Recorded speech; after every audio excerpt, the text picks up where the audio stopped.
नहीं मैं कैंडिडेट ठीक होना के कमी है मैंने तो लागती को ना पढ़ाई लिखा भी हूँ ईटी सीबीआई जो भी कुछ है किसी ने डर लागता हो लागता रहो हमने तो ना लागता हम लड़ने तैयार हैं या तो हमारे सामने कोई पहलवान लिया हो अपना बीजेपी के खिलाफ जितने हम लड़े हैं इस हरियाणा में कोई नहीं लड़ा जब आप कह रहे हो कि हमारा दंगल लड़ने के लिए कोई पहलवान है ही नहीं अब कोई पहलवान आ गया तो उसका साथ दे दो। हरियाणा में नवीन जय हिंद इन दिनों चर्चा में है। राज्यसभा का चुनाव, सांसद का चुनाव लड़ना चाहते हैं। भूपेंद्र सिंह हुड्डा की बात करें, जेजेपी की बात करें, समर्थन मांगा है। हालांकि हुड्डा साहब ये पहले क्लियर कर चुके हैं कि हमारे पास कोई भी सदस्य ऐसा नहीं है जो चुनाव लड़ सके। नवीन, समर्थन आपने मांगा है, बातचीत हुई है, चल रही है, क्या है? नहीं मैं कैंडिडेट ठीक होना के कमी है मैंने तो लागती को ना पढ़ाई लिखा भी हूँ और लड़ाई भी लड़ी है। 21 साल है हुड्डा साहब तो अच्छी टला जाना है 10 साल तो सीएम थे जब हमने लड़ाई लड़ी और 10 साल ही बोर हो गए और 20 साल का ध्यान ना हो तो 2 साल तक तो आदमी याद रह जाए तो कैंडिडेट तो हैं हम लड़ना भाई। ये सीडी ईडी सीबीआई जो भी कुछ है किसी ने डर लागता हो लागता रहो हमने तो ना लागता हम लड़ने तैयार हैं। लोकसभा का जब चुनाव था चर्चा में थे, दीपेंद्र हुड्डा भी आपके पास आए थे। अब उनसे बातचीत चल रही है, अभी मैं चुनाव लड़ना चाहता हूँ, मेरे को समर्थन चाहिए। मैंने तो कहा ही है सबको, अभी तो ओपन ही कर रहे हैं। अब हमारी परसों मीटिंग है उसके बाद फिर हम अपना शेड्यूल बनाएंगे कब किसके पास जाना है, जाके उनके पास हम इसमें बात करेंगे। भाई सीधी बात है आप लोगों के पास कोई अभी तक कह रहे थे कुछ आदमी है नहीं कोई, तो हम या तो हमारे सामने कोई पहलवान लिया हो अपना। जब आप कह रहे हो कि हमारा दंगल लड़ने के लिए कोई पहलवान है ही नहीं अब कोई पहलवान आ गया तो उसका साथ दे दो। जेजेपी की बात करते हैं, 4.5 साल सत्ता में रही और फिर बाद में भूपेंद्र सिंह हुड्डा को समर्थन देने की बात करी, अगर वो बुलाएंगे तो देंगे। अब कल भी जब दुष्यंत चौटाला यहाँ थे तब भी वो कह रहे थे। क्या लगता है उनकी तरफ से आपको कोई फ़ोन कॉल बातचीत हो? जिस तरीके से मैं हमसे निर्दलीय विधायक बलराज कुंडू ने आपको समर्थन दिया है, ऐसे और भी निर्दलीय विधायक उनसे संपर्क हो रहा है, आप साथ रहे हैं या वो खुद? देखो कुंडू साहब ने साथ दिया, उनका धन्यवाद है, समर्थन दिया है और उसके अलावा भी 3-4 मेरे पास फ़ोन आए हैं अगर भाई समय पर हम आपके साथ खड़े हैं। वो तो चलो एक अलग मैटर है, लेकिन जो जिस तरह अजय चौटाला साहब कह रहे थे कि भाई उसके पल्ले तो है नहीं कुछ, तो इसका मतलब मेरे पल्ले नहीं है तो तुम ला लो पल्ले, तुम्हारे पल्ले भी नहीं है इसका मतलब कुछ। और मैं तो ये कह रहा हूँ सर्वे करवा लो भाई, आपके पास कोई सर्वे होगा सर्वे करवा लो। दुष्यंत चौटाला साहब हैं उनसे बात करेंगे, मिल लेंगे हम। लोकसभा चुनाव था, एक चर्चा ये थी कि आप बीजेपी में भी जा सकते हैं, बड़ा सोशल मीडिया पर वायरल रहा वो मुद्दा। क्या कहना चाहेंगे अब जो विधानसभा का चुनाव है? मेरा है ऐसा होता है जब हम आज़ाद हैं ना तो आज़ाद के ऊपर ऐसा ही होता है 4 महीने वो बीजेपी का हो जाए, 4 महीने कांग्रेस का, कदे किस्सा कदे किस्सा का। हम तो जनता के हैं और मुद्दे लड़ रहे हैं। मैंने ये बताया है कि भाई जब हम किसी पार्टी में जाएंगे तो कोई गुफा तो है नहीं, सुरंग तो है नहीं, ओपन नहीं आना पड़ेगा ना, दिखाना पड़ेगा। अब कोई कुछ कहता रहो। और मुझे लगता है बीजेपी के खिलाफ जितने हम लड़े हैं इस हरियाणा में कोई नहीं लड़ा होगा। 2 महीने बाद विधानसभा का चुनाव भी हरियाणा में होगा, नवीन जयंत का क्या रुख होगा उसमें? भोलेनाथ जाना भविष्य, भाईचारा जाना, मेरे हाथ पल्ले कुछ नहीं है। मेरा मैं जाकर बीजेपी को एक मेरे को समर्थन दे तो ये मेरा हक नहीं बनता है क्योंकि उनके खिलाफ लड़ा हूँ। मेरा हक बनता मैं जाकर विपक्ष के पास जाऊँ। आगे भाई थारे वाला काम था मैं करूँ तो अपना आराम से छोड़ता नहीं, सो थे।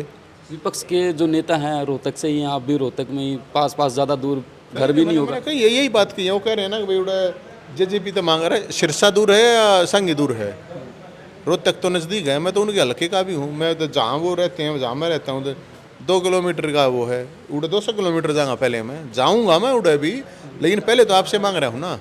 अब भाई बेरा नहीं, मेरा तो समझ में नहीं आती क्यों नहीं देते मन ना। 3 दिनों पहले एक नोटिस भी आपको जारी हुआ, क्या कुछ नोटिस था और क्या? ये नोटिस सारे मन में मिलने हैं, मेरे घर पड़ा है, मेरे पे लठ लगा, मेरे केस मेरे तारीख, फिर भी इनका बेरा नहीं समझ में नहीं आती के रास्ता हमारा। तो नोटिस नाटिस आए जा वो तो पाड़े के फूक दिया था हमने उड़ा उस टाइम के। बुजुर्गों की बड़ी आवाज़ उठाई, एक समय ऐसा था, फिर पेटेंट को लेकर भी जो है पूरा मामला गरमाया, वो क्या पूरा मामला था? वो तो ये था जब फैमिली आईडी के नाम पे लोग परेशान थे, खासकर बुजुर्ग और विधवा विकलांग पेंशन का इशू था, रुकी पड़ी थी, जिंदाओं को मरा हुआ दिखा दिया, मरे जिंदा इस तरह की थी।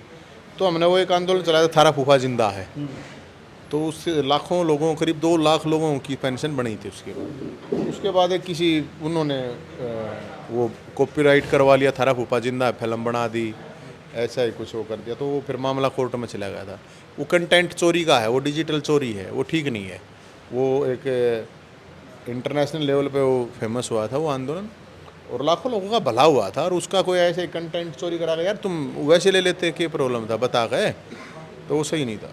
जम्मू कश्मीर में इन दिनों हालात ठीक नहीं है, लगातार जो आतंकवादी हैं वो घुसपैठ कर रहे हैं, हमारे देश के जो जवान हैं वो लगातार शहादत दे रहे हैं। क्या कहना चाहेंगे, क्या इंटेलिजेंस जो है वो अच्छे से काम नहीं कर रही है, सरकार अच्छे से काम तो जो भी अच्छे तक कर रहा है नहीं कर रहा है वो एक अलग चीज़ है। मुझे लगता है कि हर एमएलए एमपी को कंपलसरी होना चाहिए कि 1 महीना नहीं तो कम से कम 1 हफ्ता ज़रूर कश्मीर में गुजारे फौजियों के साथ। उसे बेनिफिट क्या हो? बेनिफिट क्यों नहीं होगा, उनका भी हौसला बढ़ेगा और उनको हालात का पता चलेगा। कितने देश में एमएलए, करीब 5000 एमएलए होंगे। देश के प्रधानमंत्री लगातार वहाँ जाते रहते प्रधानमंत्री देख ले थोड़ी होगा, अच्छी बात करो, कितना बड़ा एक जगह प्रधानमंत्री 1 दिन जाएगा 2 दिन जाया हुआ, क्या प्रॉब्लम है, सारे एमएलए एमपी चले जाते हैं। 700 के आसपास एमएलए एमपी हैं, राज्यसभा के लोकसभा के, रोज एक कोई ना कोई उड़ा दिखा भाई हाँ अड़े है। कितने एमएलए, कोई 5000 एमएलए हैं, कंपलसरी कर देना चाहिए। ज़्यादा थोड़ी 1 हफ्ता ज़्यादा कर दो, 1 हफ्ता कर मिया। हरियाणा में इन दोनों अपराध की बात करें वो बढ़ता जा रहा है। पीछे 50 राउंड की फायरिंग हिसार में होती है, जेजेपी के एक नेता को गोली मार दी जाती है, उससे पहले जेजेपी इनेलो के प्रदेश अध्यक्ष की हत्या कर दी जाती है। क्या कहना चाहेंगे, हरियाणा में विधानसभा चुनाव जैसे जैसे नज़दीक आ रहा है वैसे वैसे अपराध की जो घटनाएं हैं वो बढ़ती जा रही है? देखो अपराध 2 तरह के होते हैं, एक तो सिंडिकेट होता है, पूरा ऑर्गेनाइज्ड क्राइम होता है, एक अपनी पर्सनली होती है जो भी जिसके साथ क्या होता है।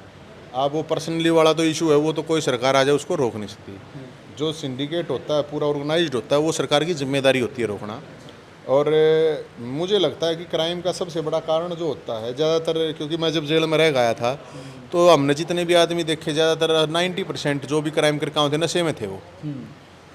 तो नशा कारण बनता है। और जो बेरोजगारी जो है, क्योंकि किसी के पास जब आप काम धंधा होगा नहीं, नौकरी नहीं होगी, तो आदमी फिर ब्याह होगा नहीं, फिर आदमी ऐसे पड़े रहे, फिर नहीं सोचा यार कुछ ना कुछ और क्या मैं कर लो, तो उनसे फिर वो क्राइम हो जाता है। कि एज होती है जिस दौरान एक कोई किसी की भी एक एनर्जी जो होती है उसको मतलब डाइवर्ट करा जा सका है। तो सरकार के ऊपर इसको गौर करना चाहिए और सख्त एक्शन लेने चाहिए।